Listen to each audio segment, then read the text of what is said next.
Hello, എല്ലാവരും അറിഞ്ഞിട്ടുണ്ടാകും JEE 2026 application October മാസത്തിൽ തന്നെ സ്റ്റാർട്ട് ചെയ്യും എന്നുള്ളൊരു നോട്ടിഫിക്കേഷൻ വന്നു. അപ്പോൾ അതിൽ നമ്മുടെ ആധാർ കാർഡ് പോലുള്ള കുറച്ച് കാര്യങ്ങൾ അപ്ഡേറ്റ് ചെയ്യണം എന്നുള്ള നിർദ്ദേശം നേരത്തെ NTA തന്നിട്ടുണ്ടായിരുന്നു. അതുകൂടാതെ നമ്മൾ ഈ ഒരു ആപ്ലിക്കേഷനിലേക്ക് പോകുന്നതിന് മുൻപ് റെഡി ആയിരിക്കേണ്ട അല്ലെങ്കിൽ നമ്മുടെ കയ്യിൽ ഉണ്ടായിരിക്കേണ്ട കാര്യങ്ങൾ എന്തൊക്കെയാണ്, നമ്മൾ എന്തൊക്കെ ശ്രദ്ധിക്കണം, ഇതാണ് ഞാൻ പറയാൻ പോകുന്നത്. അതിൽ ഒന്നാമത്തെ കാര്യം നമ്മുടെ പാസ്പോർട്ട് സൈസ് ഫോട്ടോഗ്രാഫ് എന്തായാലും നമ്മൾ അപ്ലോഡ് ചെയ്യേണ്ടി വരും.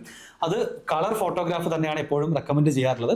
വൈറ്റ് ബാക്ക്ഗ്രൗണ്ട് ആണ് നോട്ടിഫിക്കേഷനിൽ എപ്പോഴും പറയാറുള്ളത്. മറ്റ് ബാക്ക്ഗ്രൗണ്ടിലുള്ള ഫോട്ടോസ് അപ്ലോഡ് ചെയ്തു എന്ന് വെച്ചാൽ ആപ്ലിക്കേഷൻ റിജക്റ്റ് ആവുന്നില്ല. പക്ഷേ നോട്ടിഫിക്കേഷനിൽ യൂഷ്വലി വരാറുള്ള ഇൻസ്ട്രക്ഷൻസ് ഇതൊക്കെയാണ്. ആൻഡ് നമ്മുടെ ഫേസ് ഒരു 80% എങ്കിലും എന്ത് ചെയ്യാൻ പറ്റണം, കാണാൻ സാധിക്കണം. ഫോട്ടോയിൽ മാസ്ക് ഒന്നും ഇടാൻ പാടില്ല. ചെവിയൊക്കെ കാണുന്ന രൂപത്തിൽ തന്നെ വേണം പാസ്പോർട്ട് സൈസ് ഫോട്ടോഗ്രാഫ് എടുക്കാൻ. അത് JPG അല്ലെങ്കിൽ JPEG ഫോർമാറ്റിൽ തന്നെയാണ് നമ്മൾ അപ്ലോഡ് ചെയ്യേണ്ടി വരിക. അതിൻ്റെ ഫയൽ നെയിം ഫോട്ടോ എന്ന് വെച്ചിട്ട് വേണം അപ്ലോഡ് ചെയ്യാൻ. അതുപോലെ തന്നെ 10 KB മുതൽ 300 KB വരെയാണ് അതിൻ്റെ സൈസ് ഉണ്ടാവാൻ പാടുള്ളൂ. രണ്ടാമതായിട്ട് നമ്മൾ അപ്ലോഡ് ചെയ്യേണ്ടി വരിക നമ്മുടെ സിഗ്നേച്ചറാണ്. സിഗ്നേച്ചറും JPG അല്ലെങ്കിൽ JPEG ഫോർമാറ്റിൽ സിഗ്നേച്ചർ എന്ന ഫയൽ നെയിം ഇട്ടൊരു ഫയലാണ് അപ്ലോഡ് ചെയ്യേണ്ടി വരിക.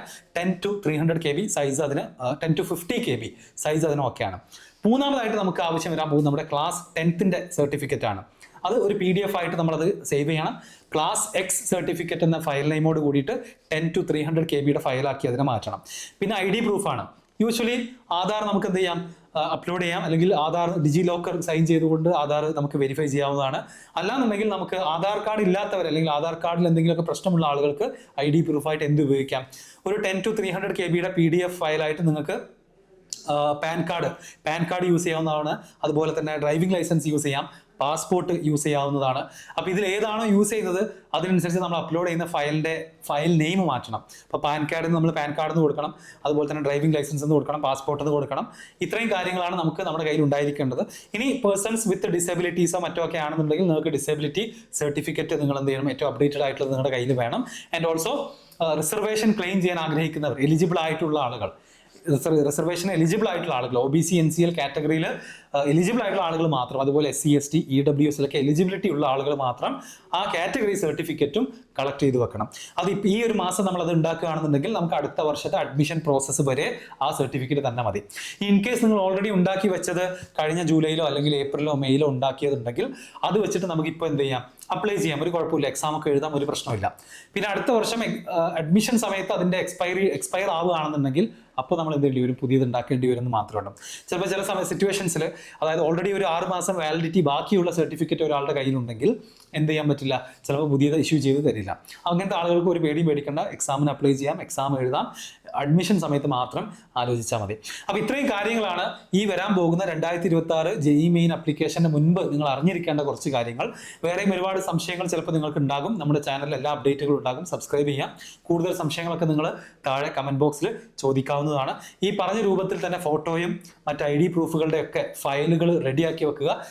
രജിസ്ട്രേഷൻ ഓപ്പൺ ആയി കഴിഞ്ഞാൽ, ആപ്ലിക്കേഷൻ ഓപ്പൺ ആയി കഴിഞ്ഞാൽ നമുക്ക് ഡയറക്റ്റ് ആയിട്ട് എന്ത് ചെയ്യാൻ പറ്റും, അപ്ലൈ ചെയ്യാൻ പറ്റും. ഇതിൻ്റെ കൂടെ ലാസ്റ്റ് ആയിട്ട് ആഡ് ചെയ്യാനുള്ളത് നിങ്ങളുടെ ഒരു മൊബൈൽ നമ്പർ, അതുപോലെ തന്നെ ഇമെയിൽ ID, OTP ഒക്കെ വന്നു കഴിഞ്ഞാൽ റീഡ് ചെയ്യാൻ പറ്റുന്ന രൂപത്തിൽ വർക്ക് ചെയ്യുന്ന, സ്റ്റോറേജ് ഒന്നും ഫുൾ ആവാത്ത ഇമെയിൽ ID, അതുപോലെ തന്നെ മൊബൈൽ നമ്പറൊക്കെ റെഡിയാക്കി വെക്കുക. ഒരു ആപ്ലിക്കേഷൻ നമ്പർ NTA ഈ അക്കൗണ്ട് ക്രിയേറ്റ് ചെയ്യുമ്പോൾ നിങ്ങൾക്ക് തരും. അതുപോലെ തന്നെ പാസ്വേഡ്, നിങ്ങളുടെ ഏതിൻ്റെയൊക്കെ പാസ്വേഡാണ്, ഒന്ന് Gmail ഇൻബോക്സിൻ്റെ പാസ്വേഡ്, അത് മറന്നുപോയിട്ട് അതിൽ നിന്ന് നമുക്ക് കാര്യങ്ങൾ കിട്ടാത്തൊരവസ്ഥ ഉണ്ടാവരുത്. അപ്പോൾ Gmail നിങ്ങൾക്ക് ലോഗിൻ ചെയ്യാൻ പറ്റണം.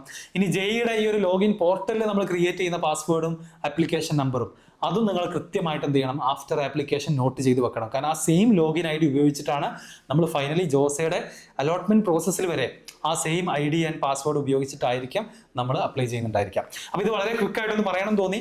കൂടുതൽ സംശയങ്ങൾ ഉണ്ടെന്നുണ്ടെങ്കിൽ നിങ്ങൾക്ക് താഴെ കമന്റിൽ ചോദിക്കാം. എക്സാമിനേഷൻ അടുത്തുകൊണ്ടിരിക്കുകയാണ്. അടുത്തൊരു 3 മാസം എന്ന് പറഞ്ഞു കഴിഞ്ഞാൽ നമ്മുടെ ഡു ഓർ ഡൈ ആണ്. ഓക്കെ, എന്ത് വില കൊടുത്തും മാക്സിമം ടൈം നമ്മുടെ പ്രിപ്പറേഷനിലേക്ക് കൊണ്ടുവരേണ്ട ഒരു ടൈമാണ്. കൂടുതൽ ക്വസ്റ്റ്യൻസിനും മോക്ക് ടെസ്റ്റുകൾക്കും ഇമ്പോർട്ടൻസ് കൊടുക്കേണ്ട ഒരു സമയമാണ് ഇനി വരാൻ പോകുന്ന 3 മാസം. സിലബസ് 100% കംപ്ലീറ്റ് ആക്കാൻ ചിലപ്പോൾ നിങ്ങളെ കൊണ്ട് പറ്റിയിട്ടുണ്ടാവില്ല. നിങ്ങൾ എത്രയാണോ കംപ്ലീറ്റ് ആക്കിയത് അതിൽ നിങ്ങൾ പെർഫെക്റ്റ് ആവാൻ ശ്രമിക്കുക. ഇതാണ് നമുക്ക് അടുത്ത 3 മാസം ചെയ്യാനുള്ളത്. So all the best.